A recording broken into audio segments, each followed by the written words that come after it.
There's a moment that nearly every man knows too well.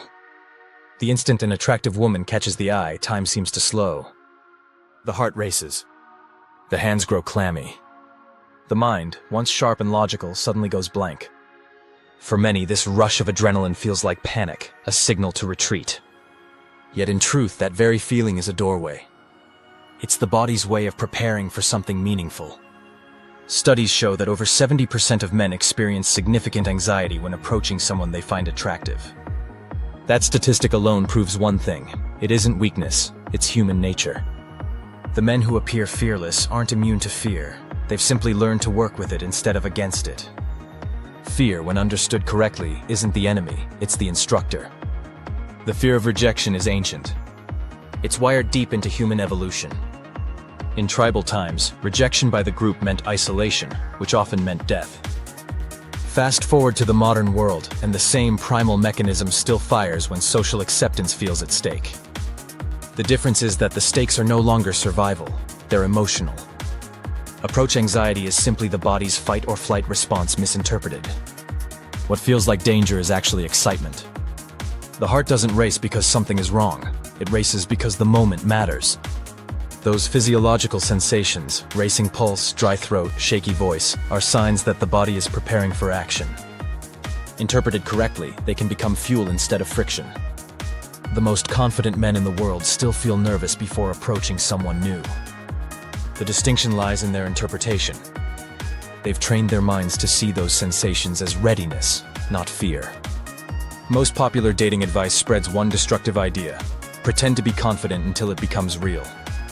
The problem is that the human nervous system doesn't respond to pretense. Women in particular have an innate ability to detect incongruence. When a man acts confident while feeling insecure, that internal conflict leaks through micro-expressions, vocal tone, and energy. True confidence doesn't mean suppressing nerves. It means being comfortable while feeling them. Authentic confidence radiates because it's grounded in self-acceptance, not performance. Pretending to be someone else only amplifies anxiety because the mind is juggling two realities: the internal truth and the external act. Real confidence begins when the two align.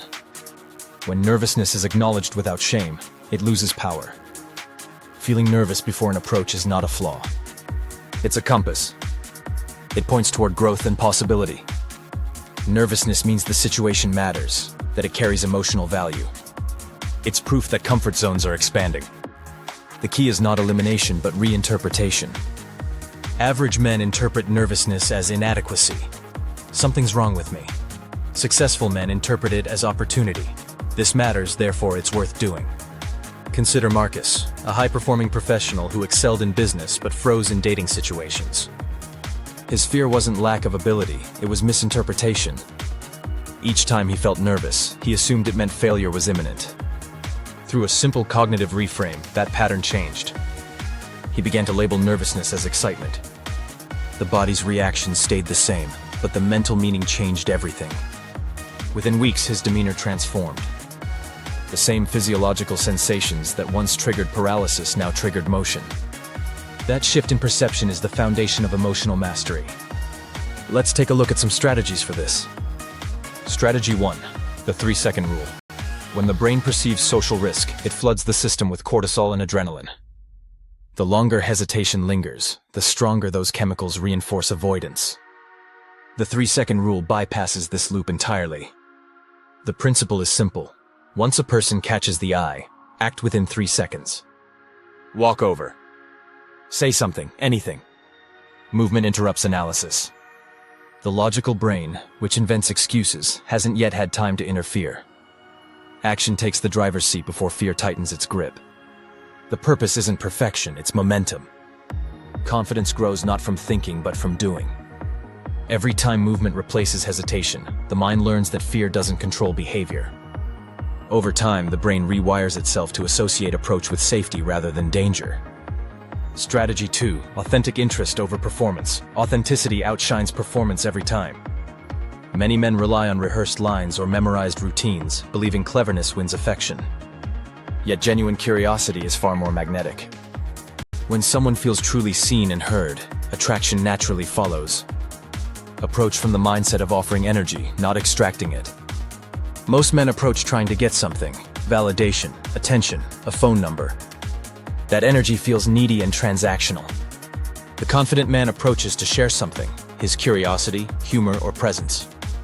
Instead of complimenting appearance, notice the environment. Mention the book she's reading, the vibe of the place, or something situational. Contextual conversation feels organic, relaxed, and human. It invites dialogue rather than interrogation. When the motive shifts from getting to giving, tension disappears and connection feels effortless. Strategy 3: rejection as data, not damage. Fear of rejection is one of the biggest obstacles to confidence. Yet rejection is rarely personal. Attraction is subjective, an intricate blend of timing, chemistry, mood, and circumstance. Imagine offering someone vanilla ice cream only to learn they prefer chocolate. It isn't a critique of vanilla, it's a reflection of preference. Dating works the same way. When someone isn't interested, it doesn't diminish personal worth. It simply reveals incompatibility. Rejection becomes painful only when self-worth is tied to external approval. Detach identity from outcomes, and rejection transforms from humiliation to information. Each no sharpens understanding of what resonates and what doesn't. It's feedback, not failure. Strategy 4: the outcome. Independence mindset. Outcome independence is the cornerstone of social freedom. It means approaching with genuine interest while remaining emotionally detached from results. The goal isn't to impress, convince, or win, it's to express. This mindset creates powerful energy. When outcome pressure disappears, authenticity flourishes. Conversations flow naturally because there's no hidden agenda. The other person senses ease, and that comfort becomes attractive in itself. Approaching simply to enjoy interaction transforms every exchange into a win. Whether it leads to a date, a laugh, or nothing at all, the experience remains valuable because growth occurred. Strategy 5: active listening and emotional threading. Many believe that great conversation comes from saying the right things. In reality, it's about hearing the right things. Active listening builds instant connection because it validates emotion, not just words. When she mentions being tired after a long day, don't just ask about her job. Recognize the feeling behind the statement. Sounds like it was one of those marathon days. How do you usually unwind? That single sentence transforms small talk into real talk.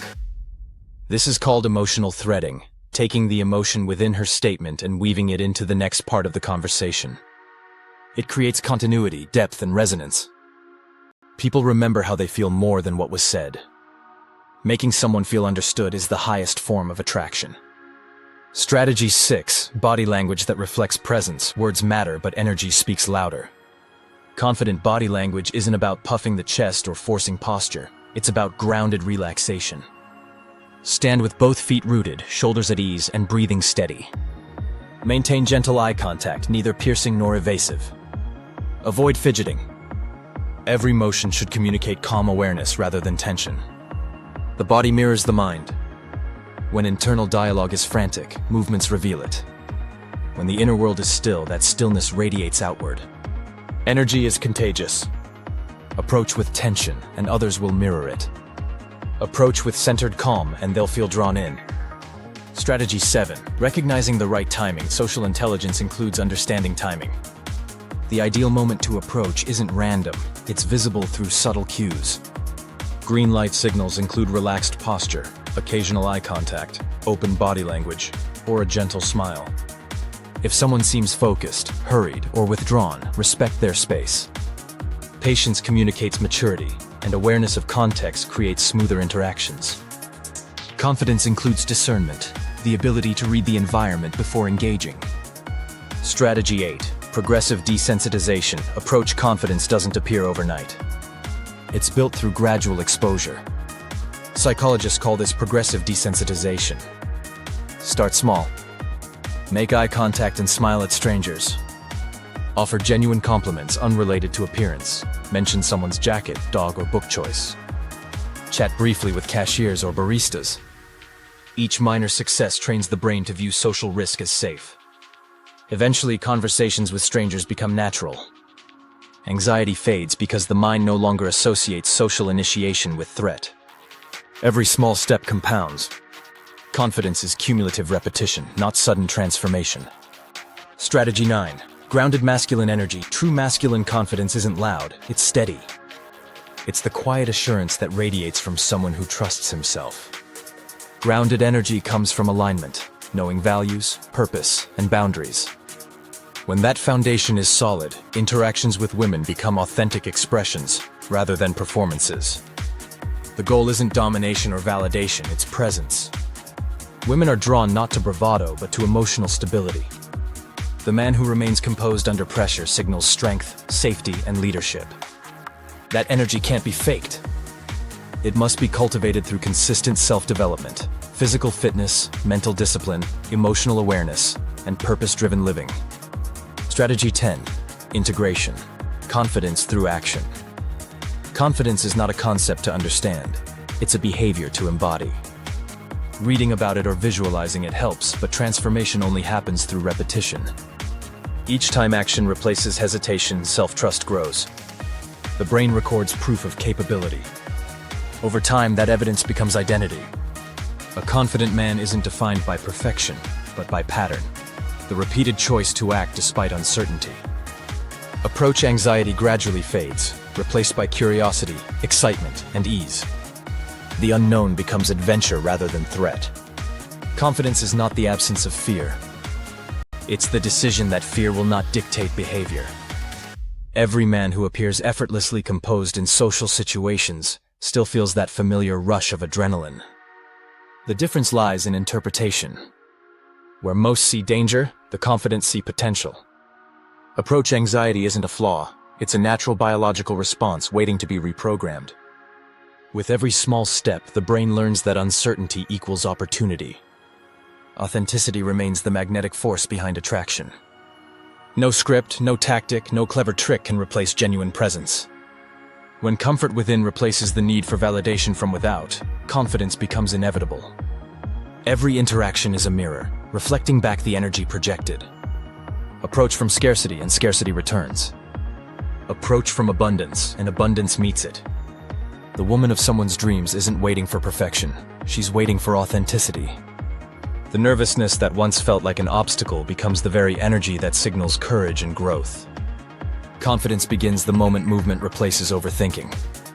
The first step, no matter how small, carries more power than 1,000 hours of hesitation. Step forward, stay grounded, and let genuine presence lead the way.